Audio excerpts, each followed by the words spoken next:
ताहले जानी रखिबार कथा आमर सम्बलपुर अंचल लोक मानू जे उत्कल कहले कटक पुरी बालेश्वर उत्कल कौशल कलिंग मिसिक ओडिशा प्रदेश गठन होती केवल उत्कल जयगान गायब कौशल कलिंगर कौन जयगान हम गोटे मानसिकता आमको तुम्हें शोषण करुच आमर आमर अर्थ आमर खनि आमर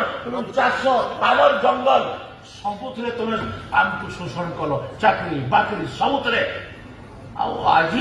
तुम्हें से कल्चराली भी आमको एक्सप्लोट करवार लगे तुम्हें चाहूँ एटा की कथा आम ओडिशा प्रदेश रे मिसिथिलु ओडिशा प्रदेश रे मिसिबा आंदोलन रे भी सामिल होतिलु किंतु